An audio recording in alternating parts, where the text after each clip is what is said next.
This Memorial Day weekend, Americans will gather on lawns and porches, fire up the grill, and enjoy the company of family, friends, and neighbors. But this is not only a time for celebration.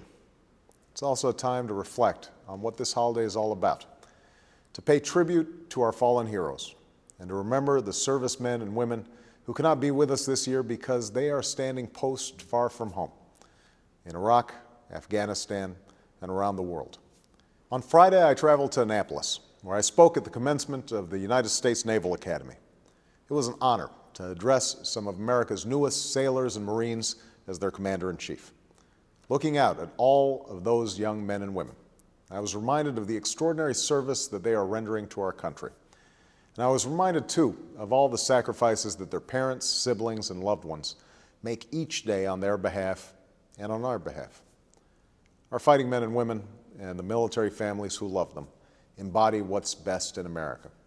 And we have a responsibility to serve all of them as well as they have served us. And yet, all too often in recent years and decades, we as a nation have failed to live up to that responsibility. We failed to give them the support they need or pay them the respect they deserve.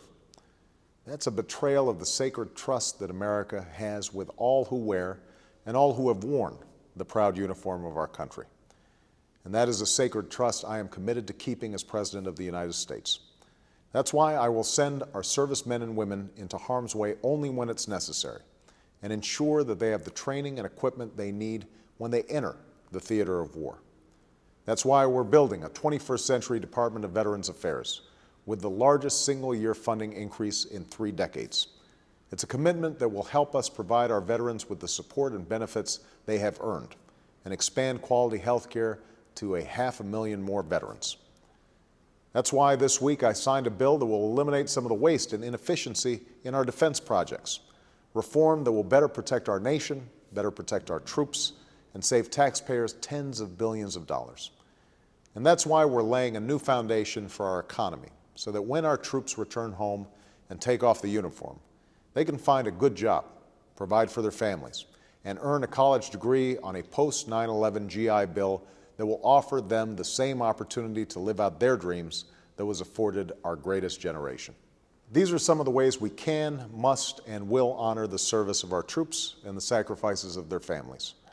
But we must also do our part, not only as a nation, but as individuals, for those Americans who are bearing the burden of wars being fought on our behalf. That can mean sending a letter or a care package to our troops overseas. It can mean volunteering at a clinic where a wounded warrior is being treated, or bringing supplies to a homeless veterans center. Or it can mean something as simple as saying thank you to a veteran you pass on the street. That's what Memorial Day is all about. It's about doing all we can to repay the debt we owe to those men and women who have answered our nation's call by fighting under its flag. It's about recognizing that we, as a people, did not get here by accident or good fortune alone.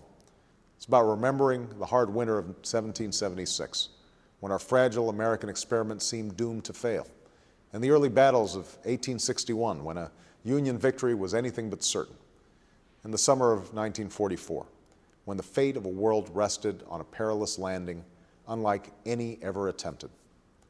It's about remembering each and every one of those moments when our survival as a nation came down not simply to the wisdom of our leaders or the resilience of our people, but to the courage and valor of our fighting men and women.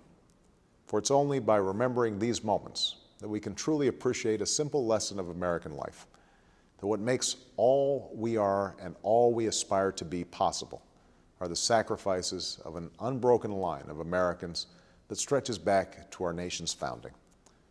That's the meaning of this holiday. That's a truth at the heart of our history. And that is a lesson I hope all Americans will carry with them this Memorial Day weekend and beyond. Thank you.